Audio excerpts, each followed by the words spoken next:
హరే కృష్ణ. ఇప్పుడున్న జనరేషను పిల్లలది అన్నిటికంటే తక్కువ ఆరోగ్యం మంచిగా ఉన్నవాళ్ళు, అంటే అసలు మంచి ఆరోగ్యవంతులు కాదు ఇప్పుడున్న జనరేషన్. ఈ మాట నేను ఇవాళ రేపు టీనేజర్స్ చెప్తే వాళ్ళు వినడానికి రెడీగా లేరు. వాళ్ళు వినడానికి రెడీగా, కోపం వస్తుంది. అదేంటి అంటే మీ టైంలో జబ్బులు లేవా, మీరు ఎట్లా ఎందుకు అంటున్నారండి? నేను సింపుల్ విషయం చెప్తా. హైదరాబాద్లో నేను చిన్న ఉన్నప్పుడు ఒక్క పిల్లల హాస్పిటల్ ఉండేది, చిన్నపిల్లల హాస్పిటల్ ఒకటే ఉండేది హైదరాబాద్లో. ఏం తెలుసా? నీలోఫర్ హాస్పిటల్.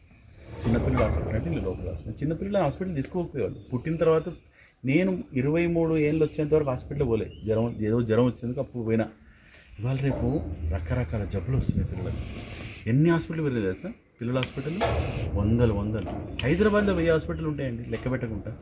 చిల్డ్రన్ హాస్పిటల్ పెద్ద చిన్న ఎన్ని కలుపుకుంటా, వేరే బ్రాండ్లు. ప్రతి పెద్ద హాస్పిటల్ది చిల్డ్రన్ హాస్పిటల్ అని సపరేట్గా ఓపెన్ చేస్తున్నారు ఆ బ్రాంచ్. ఎందుకంటే అంత బిజినెస్ పెరిగింది. ఇప్పుడు పిల్లల హాస్పిటల్ పెట్టిన అర్థం ఏంటి? అంతమంది పిల్లలు జబ్బులు వస్తున్నాయి. దీనికి ఒక వితండవాదన ఏంటో తెలుసా? ఒకప్పుడు హాస్పిటల్ లేకుండే, దానివల్లనే పిల్లలు చచ్చిపోయేవాళ్ళు, దానికి హాస్పిటల్కి తీసుకెళ్ళలేదు. కానీ ఇప్పుడు హాస్పిటల్ ఉన్నాయంటే మీరు అట్లా అంటారు. ముందు కూడా ఎక్కువ జబ్బులు ఉండే, ఎప్పుడు ఎక్కువ జబ్బులు. ఇదంతా వితండవాదన అండి. ఏ బిజినెస్ మెన్ అయినా బిజినెస్ ఎప్పుడు ఓపెన్ చేస్తాడు? ఆ బిజినెస్ ఉంటేనే ఓపెన్ చేస్తాడు. అవునా కదా? ఏమమ్మా బిజినెస్ ఉంటేనే ఓపెన్ చేస్తాడు. వాళ్ళు ఎందుకు హాస్పిటల్ ఓపెన్ చేస్తున్నారంటే అంతమంది పిల్లలకు జబ్బులు ఉన్నాయి. దయచేసి మీ పిల్లలకి ఏది నిజమైన ఆహారం, ఏది నిజమైన ఆహారం కాదు, ఇవన్నీ నేర్పియండి. లేకపోతే మనందరి పిల్లలు హాస్పిటల్ పాలవుతారు.